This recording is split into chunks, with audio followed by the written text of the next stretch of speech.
This is the You want second me to time do we've done now? this, so yeah. What's exciting to you today in voice AI? Is it the same stuff that was exciting to you at the beginning of the year, or is it different stuff? It's really interesting. I was reflecting on the fact that my longest customer has been with us for 7 years. Like I have Wow. someone who's been retained from my first cohort of 25 customers, a computer repair company in Kansas City was in my first cohort of 25 customers and is still a customer today. And I've been thinking about like right now is one of the most remarkable times to be building into voice AI.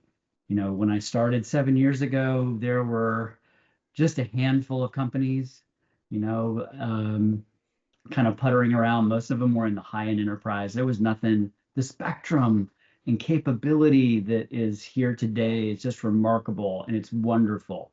There's a wonderful ecosystem. I saw what LifeKit did at their dev day. I see, Rasa and Pipecat and the Vappy team and Coval and Rime and just the ecosystem is just continuing to grow. And it's incredibly exciting time to be a builder. In my experience, I've had to build the entire cascading system 3 times from scratch. Have put tens of millions of dollars into infrastructure, and I'm so delighted that we don't have to do that anymore. That can focus on like I'm really excited about applications. Like I think that deep expert domain capable agents is the most exciting space um, right now for me, trying to figure out what the limits are of that. I have more ideas than I can possibly implement. So that's exciting. Do you feel like this is probably not this is not a trick question, but do you feel like what you can build today is much greater than what you could build 2 years ago? Oh my God, what I can build today is more than I could 6 months ago or Yeah. even 3 months ago, because the capabilities, on the voice side, the expressiveness, to be able to create what is a truly natural conversation is very, it's true. It's in production. It's in production now. Though we Yeah. can both say like, wow, there's a lot of room to grow, right? There's a lot of room to grow. But when I think about crossing the uncanny valley of conversation, we're definitely on the other side of the uncanny valley. I think that the challenge is that when you get on the other side, that the user that's interacting with it, their expectations go through the roof, and Yeah. though the conversation itself can be natural, the brains behind it are not, right? And so that's the exciting time that I think is ahead, at least in my assessment of the world at the moment. Yeah, I think the reason why I'm sort of skeptical of the idea of AGI in general is because humans aren't really good about being satisfied with the state of technology. And so, and I truly think that LLMs made that a lot more stark in that suddenly you have this voice application that can do 10,000 times more than it was able to. And so people expect that it can do 100,000 times more than it was able to before. And that I think is the reason why I don't think like at the model layer, at the application layer, there's not a lot of commodification that's going to happen because consumer expectations, right, caller expectations, my expectations are just going to be always one step ahead of the capabilities. That is so frustrating. I have to tell you that the expectation of the customer 4 years ago was, oh, if it understands the intent, that's great. If it gets back to me in 3 or 4 seconds, that's amazing. Today, for sure, every time we deliver something, we're like, look, it's speaking back within 300 milliseconds. Like, yeah, but the tone of the I know voice you're like wasn't that. quite right. Like, yeah, but it doesn't sound like my grandmother, and I really want it to be like a person. I actually had a customer last week say, this thing is supposed to be exactly like a human. Why can't you do that? And I'm like, wow, your expectations have gone really high. And I understood the customer is super clear about the fact that if we're going to hire AI to do a human job, then it should be human. This customer said that to me. And I'm like, wow, how do I take that as a startup? As like the expectation of my customer is that the machine is human level or more. And note that I've seen it for sure, and everyone in voice AI land knows this, is that our voice agents actually have superhuman power, Oh, right? 100%. Right? Like they can consume a massive amount of context. They can take in 14 intents at once. This is something, by the way, that was incredibly hard to do 4 years ago. Somebody plots out like a compound intent, right? So two or three compound intents was like, oh my God, this is going to be like 3 to 4 months of development, right? Now the gift of the LLM is like classification and compound intents classification. It's zero effort. Like, it's like literally zero effort. It'll fire off all the tools, extract the entities all at once. Yeah. That used to be hard work, guys. Like if you're in voice AI, I'm like, gosh, this thing is really, I think people take it for granted. They take for granted a lot of the hard work that it takes to extract, a date, a name, a field. A lot of the work that we do across every voice agent is like data extraction and then execution on that data, right? And so that's used to be really hard, but that's the superhuman capability, right? Is that someone can say like 14 intents, and there are cases now. We have callers who have interacted with our machines so many times. The first time they're going through a full flow that might say like have 13 questions. Mm. The second or third time they call, they just overload it. Like they know they figured out, oh, I can make this like all at once, and they would never expect a human to do that. So how does the customer feel about that? So it's not human capable. It's actually superhuman capable. And I guarantee you what they'd say is like it needs to do both. Yeah, 100%. Yeah, I think context in these calls is so important because people are used to not just touch tone IVR, but also, what people used to call conversational IVR, people are still giving one word answers to, right? Yeah. Like, do you have this problem? Yes. I often Yeah. think, right, like the problem that Rime is solving for our customers is A, increasing the willingness for someone to talk to the voice agent, right? But not just willingness to talk to the voice agent, like willingness to open up to the voice agent. Because the more that the user can say, like, oh yeah, actually, I had this problem, right? It didn't used to be the case, but now I have this problem. I did this thing, now it's broken, and I was hoping you could help me. Then it's so much more for the LM to go off of, right? And so it's wild. I also think though there's this sort of double-edged sword, right? Because the LM is so capable that it'll ask like two or three questions in the same utterance, and that really tends to confuse people.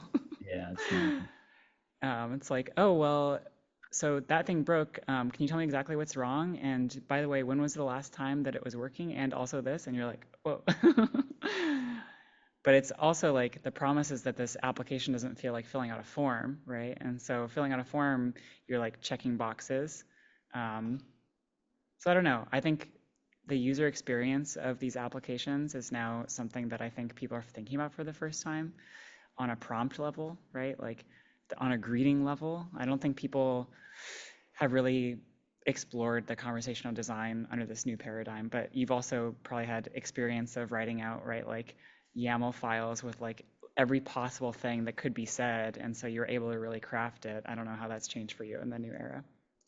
It's changed dramatically. I've run, hundreds of A/B tests in greetings and context. It's one, like every customer wants to be treated with white glove experience, right? That's the other gift of like the superhuman nature of a voice agent, is that it really can provide full context of the individual preferences. Let's say that you want a female voice when you're greeted, or a male voice, or you want a gender neutral voice. You can literally have an agent that does that. We have a few that do that in the wild, and it's really rewarding as a customer when you call in and it recognizes who you are and it speeds you on your way. So like we have a voice booking agent out there that does millions of dollars of bookings, and one of its key things is it recognizes someone's preferences in the past and can pull those preferences in and essentially pick the exact right booking the user wants right out of the greeting. It's like, hey, Lily, I know that you get your hair cut with Julie. It's usually on Fridays at 2. I have that appointment at, would you like it? And your response is yes. Like Yeah. that's all we need is confirmation. You didn't have to say, I want an appointment. I want Julie. I usually like it on Fridays. Like that's incredible, right? That's Yeah. your assistant, your personal assistant would know your preferences and do that for you. I think that the work we're doing now is pushing that into the edges so that each of these businesses can like make that information come to life um, for the customer. The other side, I want to touch on the TTS side. So, I did lead TTS globally for Google for a long time, and there's something that a product insight that has come recently that I'm surprised, really, really surprised Hmm. about, and that is that the tone and the sound of the voice really matters. So, like it really matters, and the expectations of those have gone incredibly high.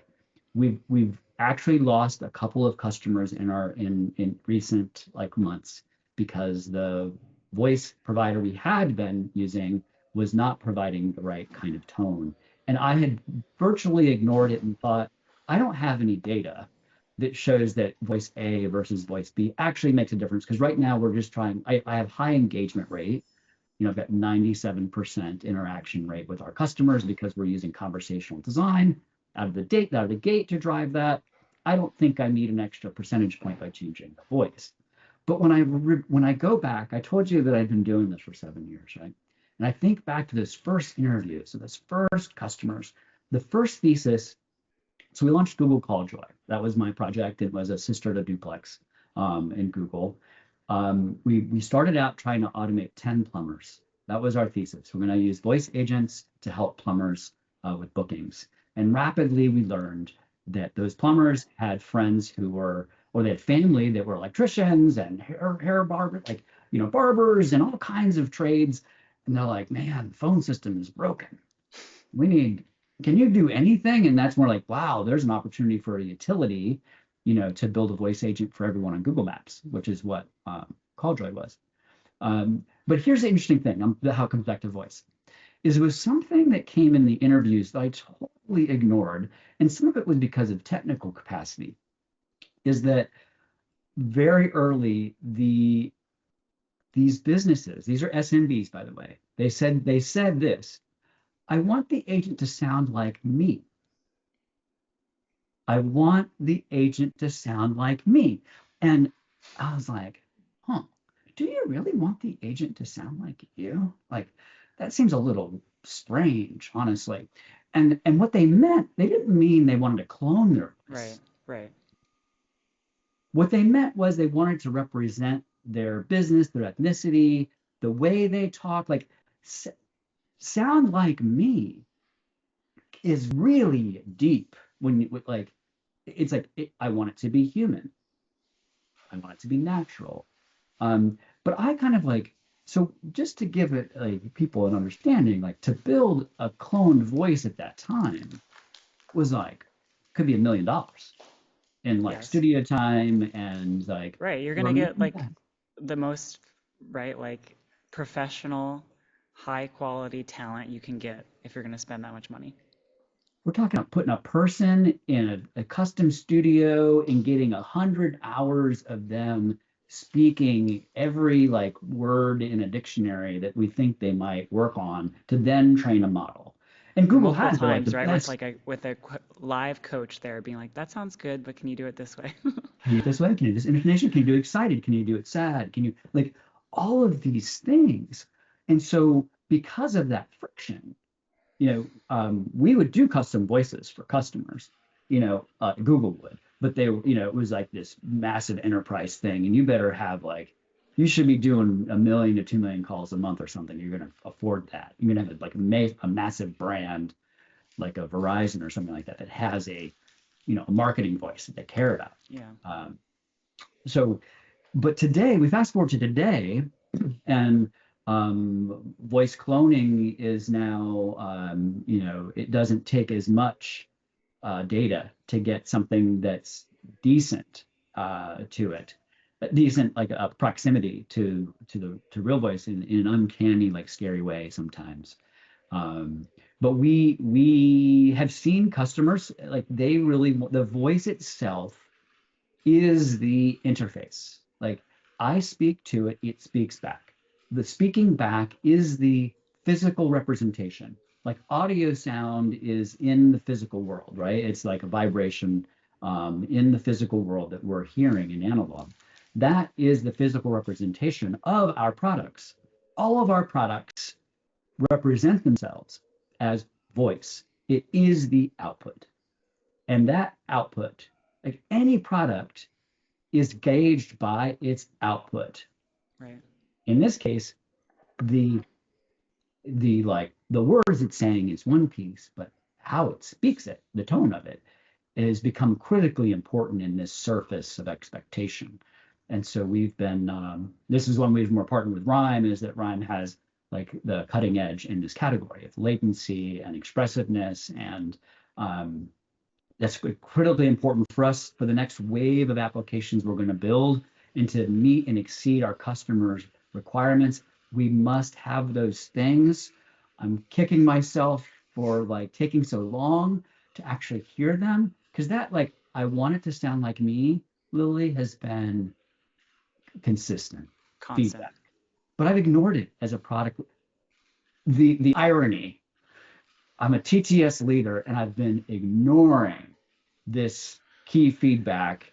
And it literally clicked like 2 months ago when, so one, I've been like delighted by the progression of what Rhyme has been putting out. But then two, it's just like hit home like, wow, these customers really mean it. Like it needs to be better. So, Yeah, I mean, I really appreciate that, first of all. yeah, of course. And it's not always obvious to people, and it's still not obvious to people that when you call, people don't want to hear a voice actor, right? Like Right. the like me component of that has to do with, again, as you mentioned, so many dimensions. But at the same time, right, like I think what the capabilities of these systems increasing means is that they're, and this is, by the way, I think this is a word that's out of vogue in Silicon Valley, but it's true, right? Like there is a democratization of intelligence, right, in these applications. And what that Mhm. means, right, is that these applications will necessarily be everywhere, right? Not just the purview of like the United Airlines and the Verizons of the world, but right, the businesses that Goodcall serves, Right. the hundreds of thousands of them. And that also means, right, like when you call an HVAC company or when you call, a small to medium sized chain of hair salons, right, or nail salons or whatever that might be, right? Like, I guarantee you they don't want a voice that's like, thanks for calling. My name is, and it's just so raises your cortisol level because we're used to hearing that 20th century American broadcast standard only in the worst possible places and oftentimes only in the worst moments of our lives.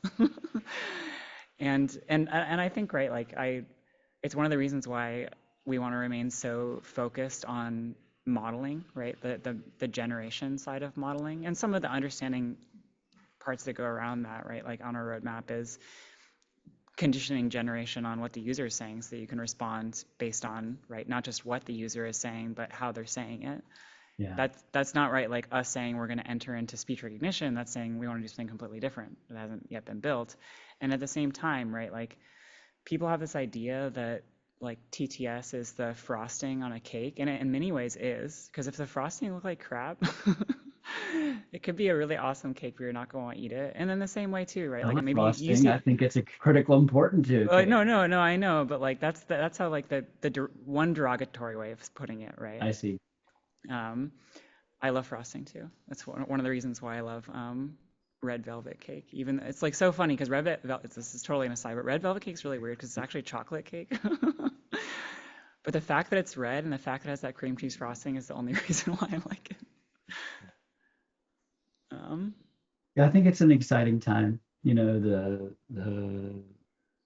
The expectations have gone up, but what's interesting is the expectations have gone up and it doesn't look as if we can't meet those expectations. So that's what's exciting as a day. Our right. company, one of our core values is service. And so when a customer comes with us with a need, we like, stand up for the challenge of like, how can we serve them? How can we meet that? So when a customer says, hey, we want this to be, it's replacing a human, shouldn't it be human? We have to parse that out and say like, okay, how might we meet the expectations of what this customer means in terms of its humans? So when someone says like, I want it to sound like me, they're not they're not product people. They're it's our job to parse that out and figure out exactly what that means. It means that Right. it's natural. It's like in sub 300 milliseconds, that when it's speaking, it's not some, you know, attendant generic Yeah. thing, that Right. it's speaking with emotion and somehow represents um, the background of that particular entity, the organization. So that's where it's exciting, and I can't. It's harder and harder to see like what we have a year from now. It's every year has surprised me since I've been working in the space for 4 years. We saw like more for like outside of Google. It's like we're working with BERT models, the initial Yeah. GPT 2.5 and 3.0 models. We're like, ooh, this is starting to get really interesting. And then of course, it was 3 years ago now.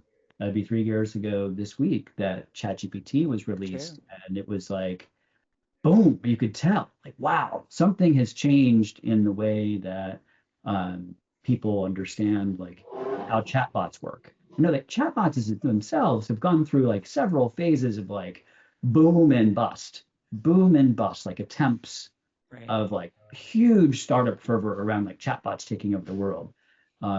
This version, though, obviously broke through in like a crazy, like significant way.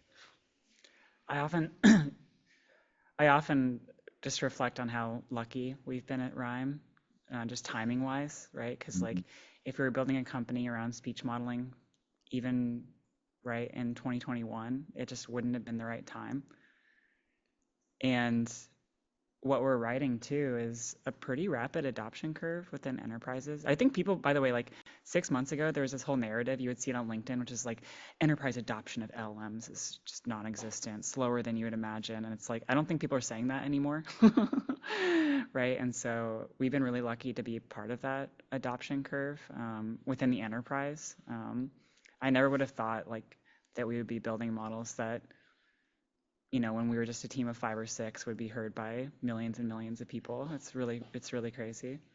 That's a product dream for sure. I think what's lacking, so I agree with that adoption curve. I think what's lacking in the industry as a Mm, whole, and I hope that many of our peers start to release, ROI studies. We're hopeful to start releasing some of those in 2026 because I think they're few and far between in you're terms of right. like people actually sharing. I know you guys have put out a few in terms of how a voice made a difference No, in it's interaction. no, but I agree with you, just writ large. And I don't feel like we've done enough there either ourselves.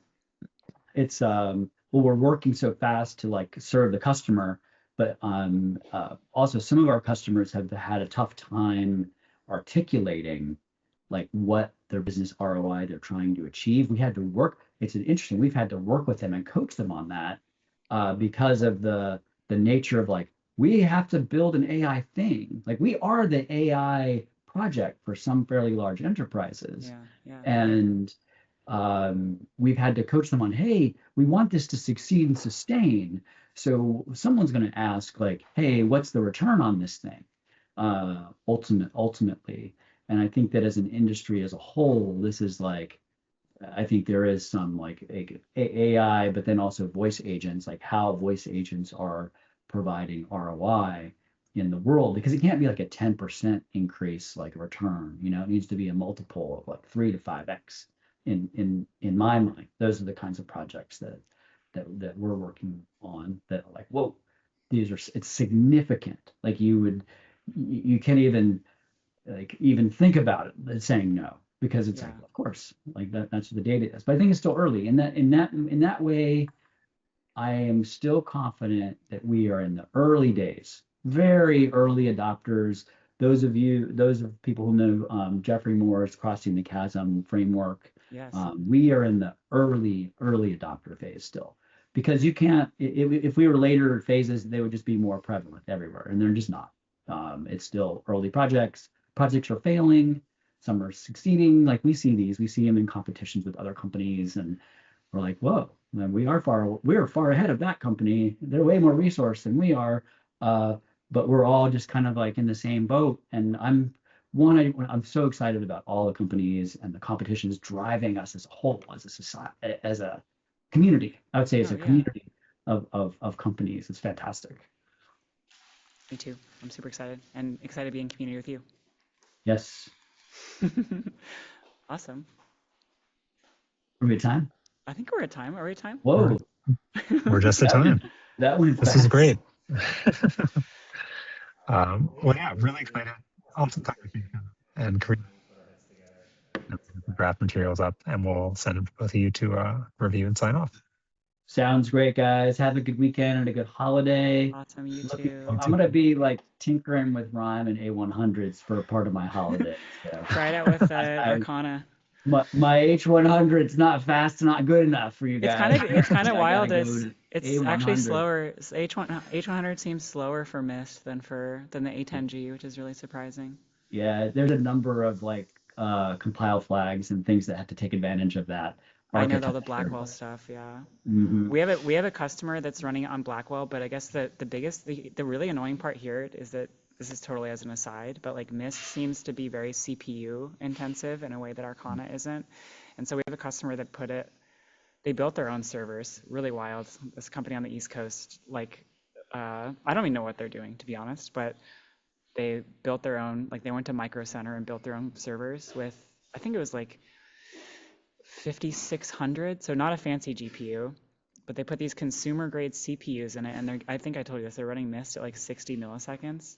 Yeah, But cool. with the server grade CPU that they have in AWS and GCP, it's nowhere close. And why I couldn't tell you.